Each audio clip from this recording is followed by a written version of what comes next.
नमस्कार, मैं सुमित यादव। आप देख रहे हैं द सुनामी। और आज मैं बात करने जा रहा हूं लोकसभा चुनाव 2024 की। लगातार हम लोग बात कर रहे हैं, लगातार तैयारियों में सभी पार्टियां अपने अपने तरीके से जुटी हुई हैं।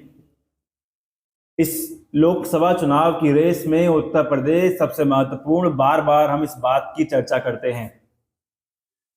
आज उत्तर प्रदेश की अगर हम लोग बात करें, 22 जनवरी को राम मंदिर की प्राण प्रतिष्ठा होनी है। राम में जान फूंकी जाएगी। 2024 का चुनाव भारतीय जनता पार्टी अपने राम के साथ उतर रही है। लेकिन सवाल यह है कि क्या 2024 में राम मंदिर और भगवान श्री राम ही सबसे बड़ा मुद्दा बन के निकलेंगे?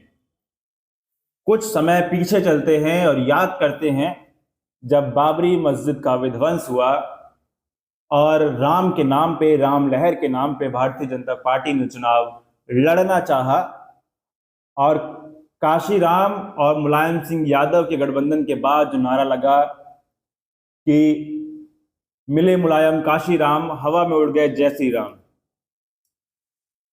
राम की लहर जो 90 के दशक में थी, उससे बड़ी लहर ना हुई है, ना उसके होने की गुंजाइश है।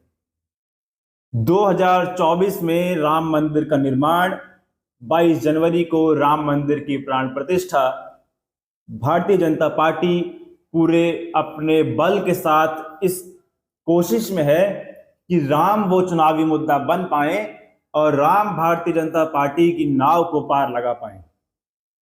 लेकिन जब 1992 में बाबरी मस्जिद के विध्वंस के बाद जो राम की लहर 90 के दशक में थी, लेकिन उसके बावजूद मुलायम सिंह यादव और काशी राम के गठबंधन के बाद भारतीय जनता पार्टी को हार का सामना करना पड़ा।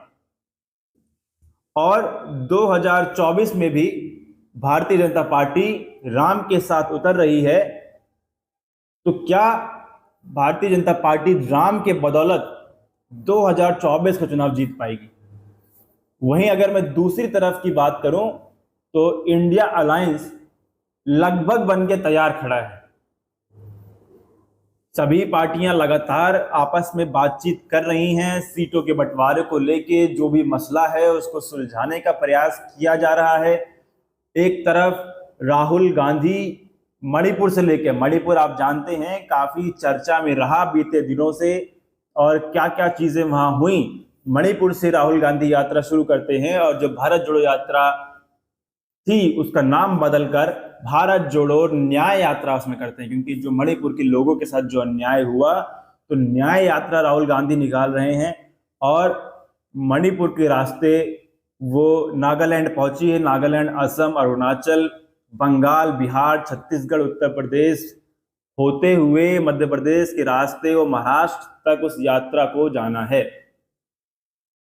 इस दौरान कई पड़ाव और कई मुख्य सीटें पड़ेंगी राहुल गांधी की यात्रा में। और अगर उत्तर प्रदेश की अगर हम बात करें तो आज अखिलेश यादव ने, जो समाजवादी अनुसूचित जाति प्रकोष्ठ के राष्ट्रीय अध्यक्ष राहुल भारती हैं, उनके साथ एक यात्रा रवाना की है आज लखनऊ से, जो दिल्ली की तरफ जा रही है, गाजियाबाद की तरफ जा रही है। और कई सीटों का सिलसिला उसमें भी रहेगा। मायावती ये साफ कर चुकी हैं कि वो चुनाव अकेले लड़ेंगी। अखिलेश यादव लगातार पीडीए की बात कर रहे हैं और जैसे ही मायावती ने यह ऐलान किया कि मायावती चुनाव अकेले लड़ेंगी, अखिलेश यादव ने अपने एक प्रेस वार्ता के दौरान एक उनका बयान आया कि उन्होंने वो समय याद दिलाया कि उन्होंने मायावती, जो कि पीडीए की बात अखिलेश जी कर रहे हैं, दलित में आती हैं और ए फॉर आधी आबादी का भी हिस्सा है। अखिलेश यादव, समाजवादी पार्टी लगातार दलितों की बात कर रही है, आधी आबादी की बात कर रही है। और उन्होंने वो टाइम भी याद दिलाया जब उन्होंने गठबंधन के दौरान ये कहा था कि मायावती को वो प्रधानमंत्री बनाना चाहते हैं। तो ये बात साफ है कि अखिलेश यादव वो 85% वर्ग को अपने साथ जोड़ने की पूरी कोशिश कर रहे हैं, जिसमें P फॉर पिछड़ा है, D फॉर दलित है और A फॉर अल्पसंख्यक है, आदि आबादी है, आदिवासी है। तो बात लगातार ये है कि क्या कहीं से ये सवाल ये उठ सकता है कि जो रामबाण इस बार भारतीय जनता पार्टी ने छोड़ा है, वो रामबाण कहीं भारतीय जनता पार्टी को भारी ना पड़ जाए। क्योंकि बीते दिनों भी हम लोगों ने देखा कि चारों शंकराचार्यों ने इसका विरोध किया, अधूरे राम मंदिर के प्राण प्रतिष्ठा का विरोध किया और प्राण प्रतिष्ठा और राम मंदिर के निर्माण के राजनीतिकरण का भी विरोध किया जा रहा है लगातार। तो आप लोग भी अपने कमेंट करके बताइएगा कि क्या आप लोगों की राय है, क्या राम मंदिर ही वो बहुत बड़ा मुद्दा जो भारतीय जनता पार्टी लेके चल रही है, जिस राम के भरोसे भारतीय जनता पार्टी 2024 का चुनाव लड़ने जा रही है, वो मुद्दे इस बार के चुनाव में हावी रहेंगे?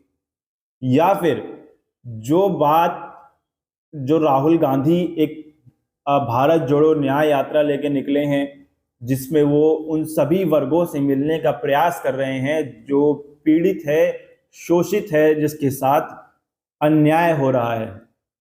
दूसरी तरफ अगर उत्तर प्रदेश की हम लोग बात करते हैं तो अखिलेश यादव जो कि लगातार पीडीए की बात कर रहे हैं, पिछड़ा, दलित, आदिवासी, अल्पसंख्यक, आदि आबादी, कई बार वो अगला भी इसमें शामिल करते हैं। वो अगला जो जिसके साथ ठीक नहीं हुआ, अन्याय हुआ, गलत व्यवहार हुआ, या फिर वो अगला जो अपने साथ समता और समानता की बात लेके, समाजवाद की बात लेके, समाजवाद की विचारधारा को साथ लेके अखिलेश यादव के साथ जुड़ा है। तो सभी अखबारों में अगर आप खोल के देखेंगे तो आपको राम दिखाई देंगे। आप कोई भी न्यूज़ चैनल, टीवी चैनल खोल के देखेंगे तो आपको राम दिखाई देंगे। तो क्या 2024 के चुनाव में राम ही वो सबसे महत्वपूर्ण मुद्दा जो भारतीय जनता पार्टी अपने मतदाताओं के दिमाग में डालना चाहती है? या फिर जिस बात को लेके विपक्ष खड़ा है, जिस बात को लेके इंडिया गठबंधन खड़ा है कि पीडीए की बात होगी, पिछड़ा, दलित और अल्पसंख्यक की बात होगी, उस 85% वर्ग की बात होगी, जातिगत जनगणना की बात होगी, सामाजिक न्याय की बात होगी, महंगाई और बेरोजगारी की बात होगी, कौन सा मुद्दा इस बार के चुनाव में हावी पड़ेगा? शुरुआत में मैंने आपको कंपैरिजन करके बताया कि 1992 या 90 के दशक से बड़ी राम लहर ना हुई और ना उसके होने की गुंजाइश है। तो क्या 2024 में जिस राम के भरोसे भारतीय जनता पार्टी, जिस राम की नाव में भारतीय जनता पार्टी सवार है, वो राम की नाव भारतीय जनता पार्टी की 24 की नैया को पार लगा पाएगी या नहीं लगा पाएगी? इस सवाल के साथ मैं आपको छोड़े जा रहा हूं कि आप लोगों की नजर में क्या सबसे बड़ा मुद्दा है और आप लोग क्या समझते हैं कि इस देश की आबादी, इस देश की आवाम की नजर में क्या सबसे बड़ा मुद्दा है? उस 85% जो आबादी है, उस 85% वर्ग जो है, उसकी नजर में सबसे बड़ा मुद्दा क्या है? राम या फिर जातिगत जनगणना, महंगाई, बेरोजगारी और उच्च संस्थानों में हिस्सेदारी? अपनी राय कमेंट बॉक्स में दीजिएगा। फिलहाल ये वीडियो मैं खत्म कर रहा हूं। आप लोगों से मुलाकात अगली वीडियो में होगी। जुड़े रहे हमारे साथ। तक की नमस्कार।